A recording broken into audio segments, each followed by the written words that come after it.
it's a style of work in our lab that we, beyond just one mainstream direction, one mainstream type of experiments, we also do a number of those so-called Friday evening experiments. You probably might recall the Gecko tape.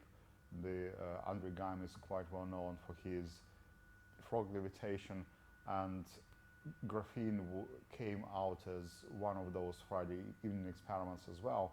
The original question was, can we make a transistor out of graphite? There were quite a few unsuccessful experiments, but then one did work, and after that we know that this is something really interesting, and we started to develop it.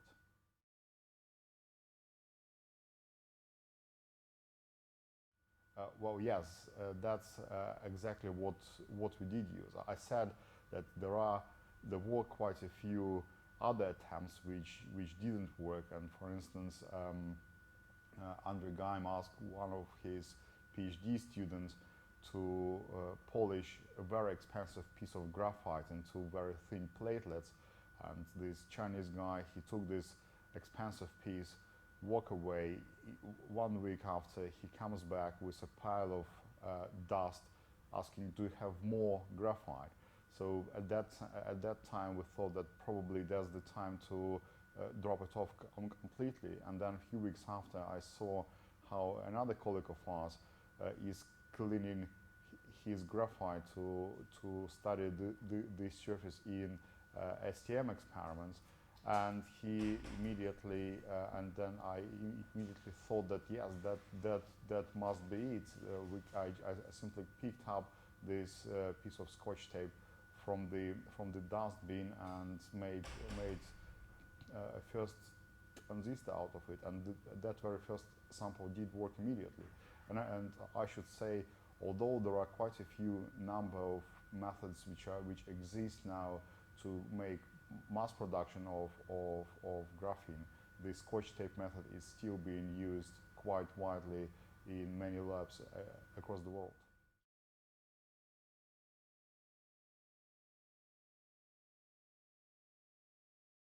Yeah, so that's one of the style of the work in this lab, and I think that's the right scientific style to share the results openly with other labs. But there is also a bit of pragmatic thing here, because it was quite clear from the very beginning that graphene is a bit more than simple nice new material which you might want to study for a few months. It was quite clear that this material is really something new, and it will be here for a very long time. And you can see it now that even after 7-8 years of studying it, we still don't know. There are still quite a few questions left, although it's been attacked from many different perspectives. So sharing it with other people was exactly the right strategy, because we learned a lot from this collaboration, and I think it was the right move from the very beginning. There are a number of properties which are special. Of course, for me, the electronic properties are the most interesting, because electrons behave as massless relativistic particles, and we never had this concept before. It's like CERN on your desk. You can study quasi-relativistic phenomena in your samples, and we never had this in our possession. Then, of course, mechanical properties is the strongest material on Earth, so it's very appealing immediately. But probably most important is that this is one material which combines all those properties in one. It conducts electricity better than copper. It's stronger than diamond. It's more transparent than many other materials, more impermeable to any gases than any other membrane. So in one material we have all those superlatives, and we never had it in any other material before.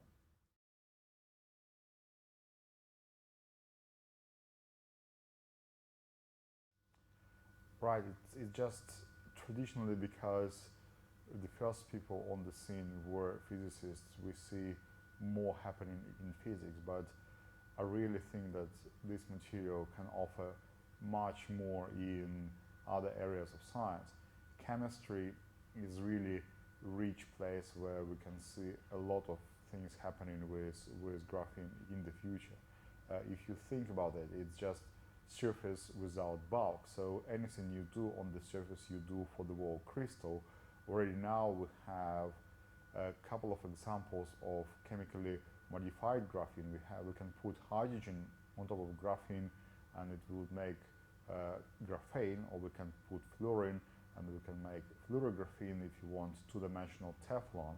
And the opportunities here are practically endless because you can put other species on top of this material, and you can change the mechanical, the chemical, the electronic, the optical properties of the resulting two-dimensional crystal. Biology is another area where we can expect lots of things happening. Obviously, already now we see things developing in terms of drug delivery, stem cell research, and so on, but it's really an unexplored area.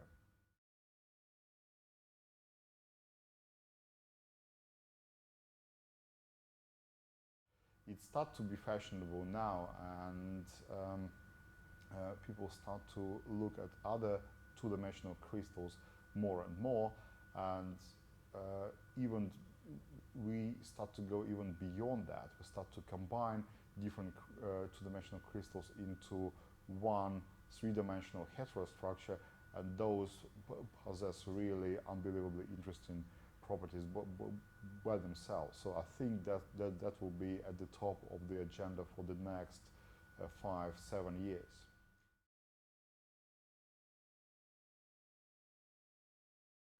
Yeah, that's a very interesting concept, and I think 90% of the efforts in this lab are now oriented on those. Imagine that we had graphene and then we went to other two-dimensional crystals, so we had those two-dimensional layers. But now, in principle, it is in our power to put one on top of another. The question is, what would be the property of this sandwich? And then we can add the third one and the fourth and more and more and more, and the properties of those sandwiches would be really complicated. But you can also take a look at it from a different perspective. What we had so far in our, say, electronic industry, we used silicon, germanium, gallium arsenide, sometimes heterostructure, but basically we worked with the materials which are given to us by nature, and we worked with the materials which are, with the properties of those materials which are given to us by nature and set by nature. When we combine those two-dimensional crystals, we basically create new material with new properties, and we can design those properties at our wish. We can put one layer which is conductive, another layer which is superconductive, next layer which is ferromagnetic, next one which is insulating, and so on and so on. Basically, you come to me and you tell me what kind of properties do you want from your material, and I can create a material like this for you within few hours. It's, if you wish, another name for this concept is material on demand. You tell me the properties you want, I will design a material which doesn't exist in nature, but it exists in our lab.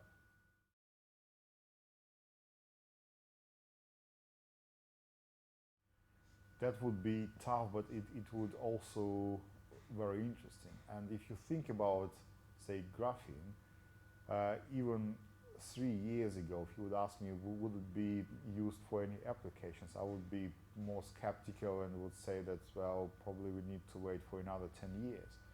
But the progress in terms of mass production of graphene was huge. We went within a couple of years. We passed this stage of peeling flakes with Scotch tape to producing square meters, even larger pieces of graphene.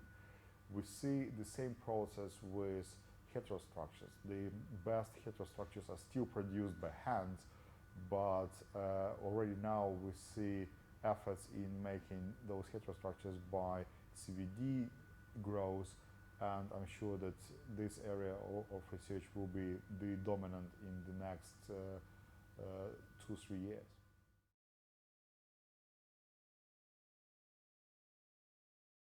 I think we are only in the beginning of the process.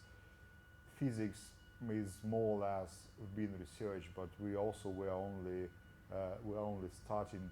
The most interesting thing when we study the combination of different properties, say how the mechanical properties influence the electronic properties or optical properties, and that hasn't been studied much yet.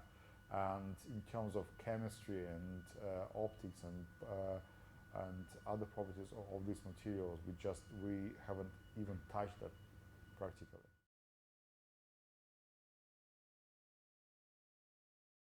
There are several levels on this question. First of all, of course, this material appeals to industry, to applications from different perspectives. You can use different types of the devices in different applications. But also the production, although the high quality production of graphene is probably a bit difficult, we still need to work a bit more on that. You can produce graphene of good enough quality, say for composite materials or for some optical applications already now in large quantities, and that's why those applications are being developed now and they are on the market already. So it's the versatility in terms of properties and versatility in terms of production, which really gives a lot of flexibility for the companies.